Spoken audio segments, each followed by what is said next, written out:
Hi guys, my name is Anand Tiwari and welcome to our YouTube channel AT Classes. So guys, here we are today continuing our fourth chapter, that is structure of atom of our NCERT part. So today is part 2 video. This is the second video which I am making on this lesson.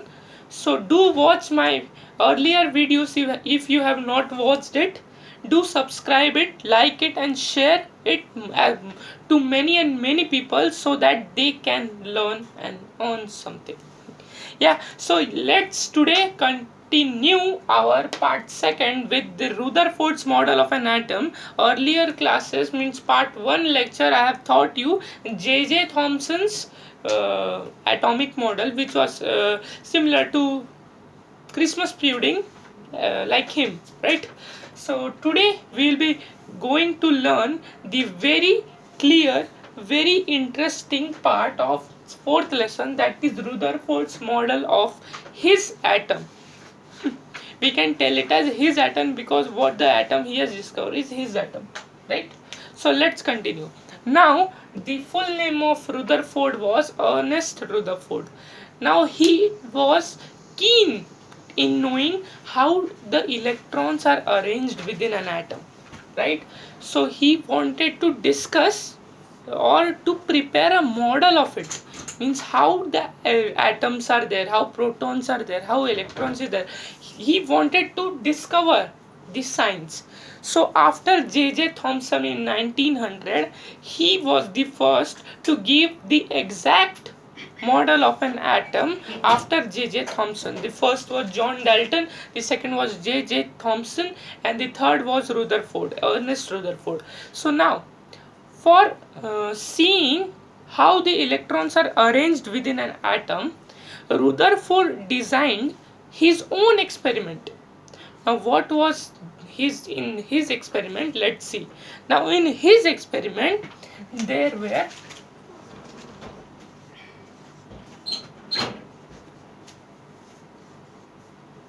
moving alpha rays or alpha particles, we can say, right? Moving alpha particles were made to fall on a thin sheet. Wait, let it be. Yeah. In a thin sheet of gold. We have learnt in the third chapter. I think not learned. Yeah. This will be coming in next chapter. So thin sheet of gold. Why thin sheet of gold he used to project alpha rays on it? Because the gold is the most malleable thing in all the elements present. Gold is the most malleable thing, and thin sheet of gold, right? So this much we understood, that Ernest Rutherford was keen to know how the electrons are arranged in an atom. So he designed his own experiment by projecting alpha particles on thin sheet of gold, right? So let's continue. Now he chose why he chose this experiment. So this was none other than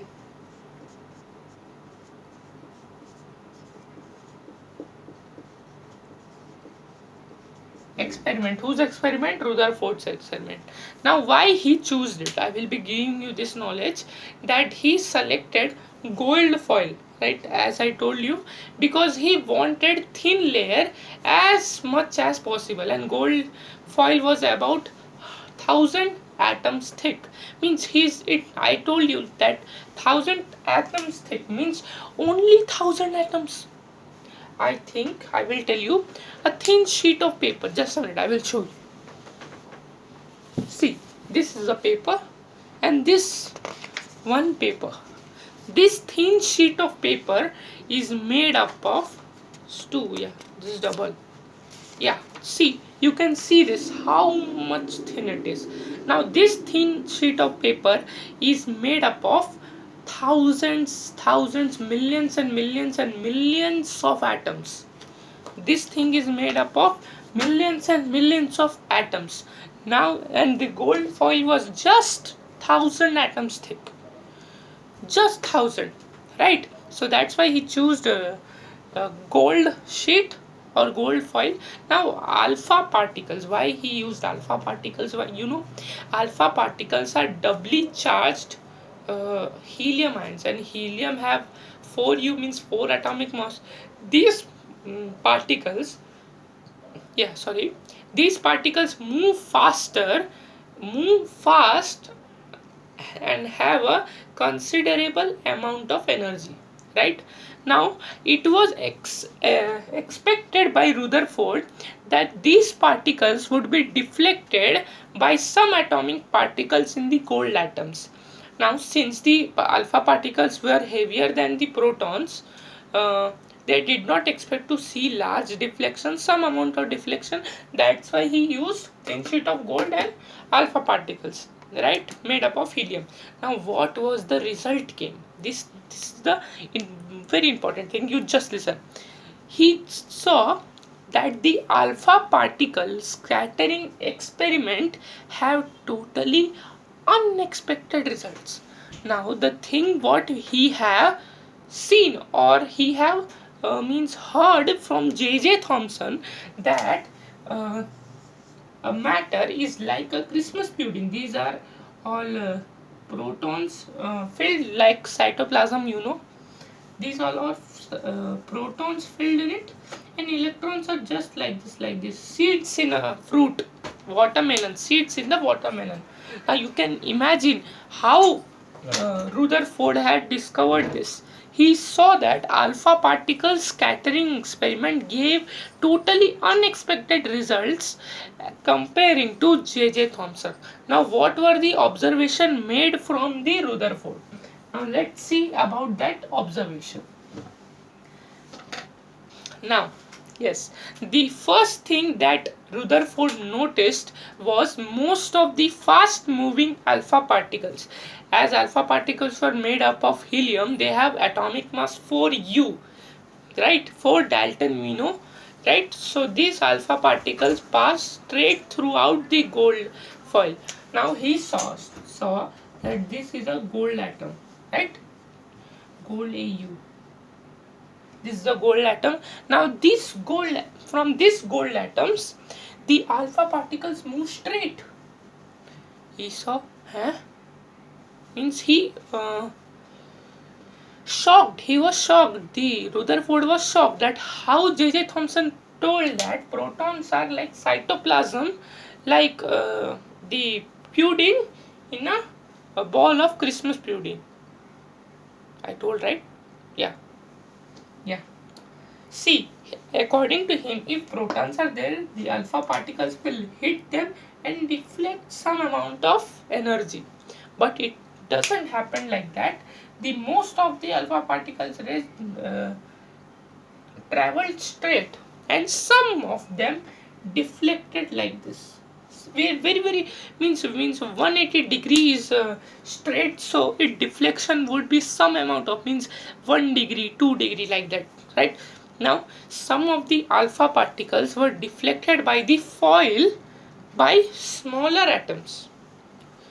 Now, surprisingly, 1 out of every 12,000 particles, means 1,000, this thin sheet is there.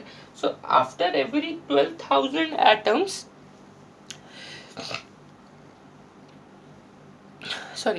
after every 12,000 particles, they appeared to rebound, means they deflect. In other words, in the words of Rutherford, he told that this result was almost as incredible as if you fire a 15-inch shell at a piece of tissue paper and that comes back and hit you. Now you may imagine how the image will be, what Rutherford told, right? So what was the conclusion about this Rutherford's experiment? Now I will be giving you an example. You just imagine that child to stone wall. And see, if I tell a child to hit the stone on the wall, will he will be sure that the stone will hit the wall and it will come back. But if I ask a blind child to same thing to do, to hit the wall, but instead of a wall there would have a fencing, right? Following the similar reasoning means this first activity what you I told, that hitting a stone to a wall with the help of child, was the experiment done by J.J. Thomson, and this was that blind child experimenting to hit with the wall instead of a fence, right? So what we saw, right, this was the thing. Yeah, so what this blind child did, sorry, what this blind child did was the conclusion for Ernest Rutherford's experiment. Now, following the similar reasoning, Rutherford concluded from the particle scattering experiment that most of the space. This is the very important point. You just listen this. Remember this, don't write, or you can write.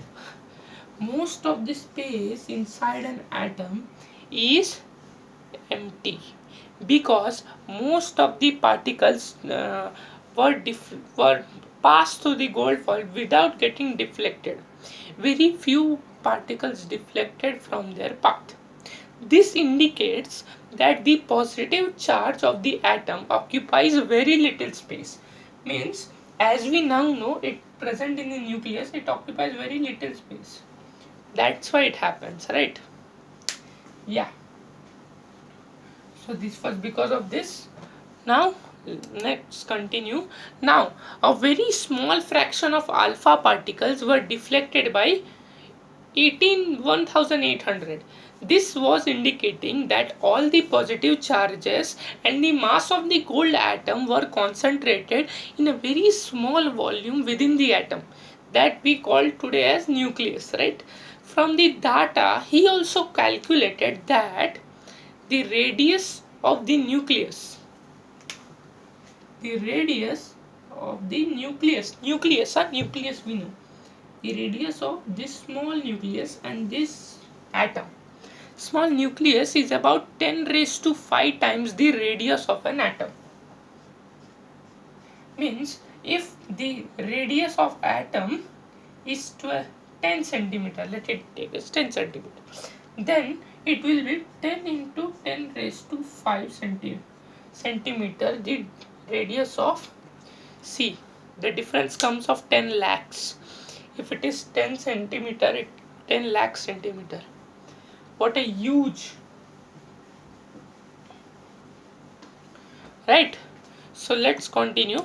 Now, what were the oppositions? Means what were the drawbacks of Rutherford's model of an atom?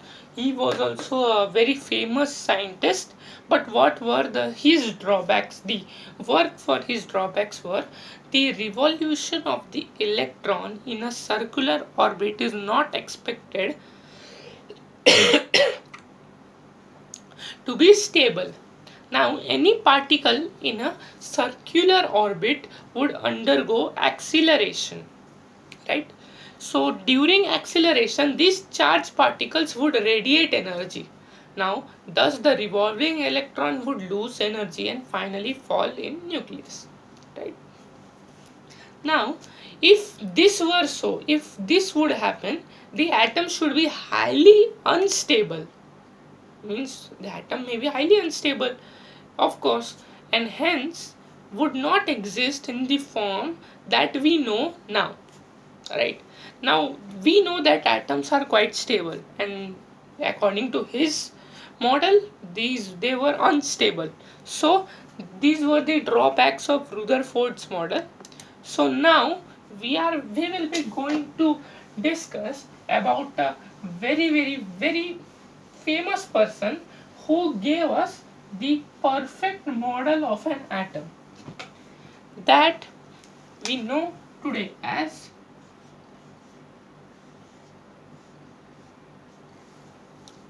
Understood? Whose?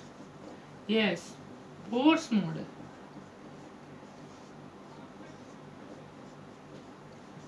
He was the very famous person. Now, in order to overcome the objections raised against Rutherford, Niels Bohr put forward the following postulates about the model of an atom. Means both Niels Bohr and Rutherford were friends, I think. Yeah, you can relate with that. Yeah. Now, only certain special orbits known as discrete orbits. I will write here.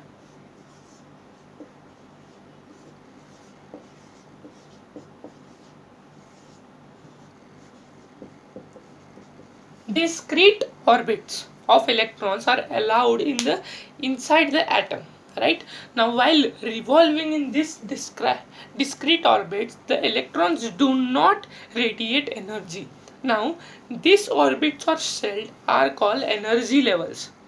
Now, energy levels in an atom, I will be showing you. Now, what are energy level? Now, maybe this is a nucleus, right?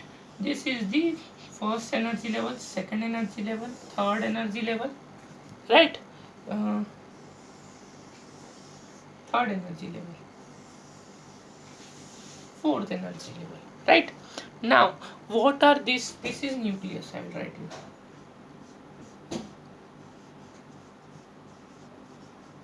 you. Nucleus. Now, the first energy level is called as K shell. We call it as shell. K L M N. It's very simple. K L M N. We have to remember always, in hydrogen only K shell is there and there is only one electron. In helium there are two electrons, which is in, one is in K, sorry, K, only two are there, sorry. Yeah, so this one, and this is the, this, you know, this is the discrete orbits. These orbits are this now. These all are discrete orbits, right? So we learn about Bohr's model of an atom. Now, what are neutrons? Now, what are neutrons? Just, it is easy. I will just be telling you about it. Now, in J. Chadwick in 1932, he discovered another subatomic particle which had no charge, no mass. Sorry, no charge, but a mass nearly equal to proton. Now, it was eventually named as neutron. We know that an atom consists of three subatomic particles, that is proton, electron and neutron, in which proton and neutron are present in the nucleus and electrons revolve around the protons, right? Now these neutrons are present in the nucleus of all atoms except hydrogen, I think. Yeah, in general neutron is represented as N, right? Now the mass of an atom is therefore given by sum of the masses of proton present in the nucleus, right? So this we'll be learning afterwards in atomic mass and atomic number. So let's continue. Now, how electrons, this is the topic which we are ending with this video. How electrons are distributed in different orbits or different shells. This is important, how they are distributed. No one knows, right? But now the science has come. We know everything involved. What is happening, where happening, why happening. Right? Now the distribution of electrons into different orbits was and suggested by Bohr and Bury. The same scientist Bohr, what was his name? Neil Bohr and Bury, one scientist there, he also done the same thing. Now the following rule, they were written, the number of electrons in different energy levels or shells. The maximum number of electrons present in a shell is given the formula. They gave it a formula, that 2n plus 2, right? Where n is the orbit number or energy level, and then after that continuing 1 2 3 like that.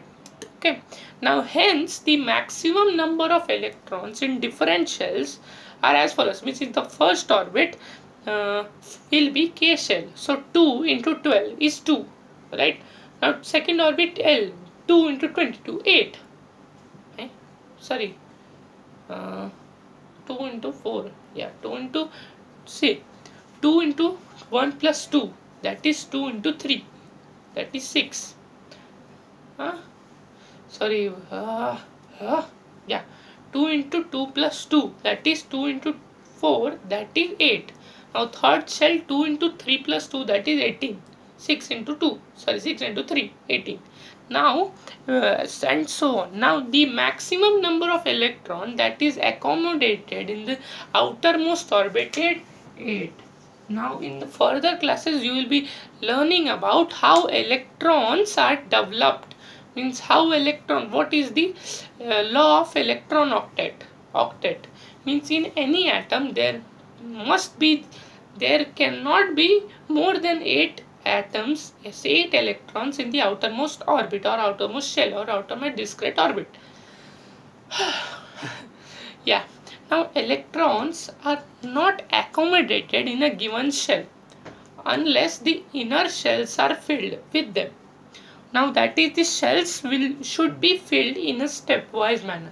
We know Na have 2, 8, 1 and Cl have 2, 8, 7. Na 23. Wait, just a minute, just a minute.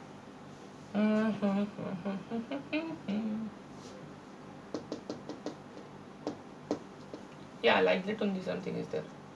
I only forward. Shit. What happened? Just a minute. I will. Let it be. I only forward. Shit. Now Na have 1 electron in the outermost orbit and Cl has 7 electrons. Now NaCl form ions that we learned in chapter 3 to make NaCl. Here Na gives his 1 electron to Cl and Cl becomes Cl minus and Na positive. Right? They becomes charged, electrically charged and bounded together. Right? Now stepwise manner as we learn now. Now, so today we have learned many topics. 4.4 valency. We'll be continuing our next class. So what I have learned today, taught today, you go and search in your NCERT. Please do learn it and share it, like it, comment it if you have any doubts or you only like this video. Do like it. So thank you for watching my video. Do watch my next upcoming videos. So stay safe, stay at home. Jai Hind.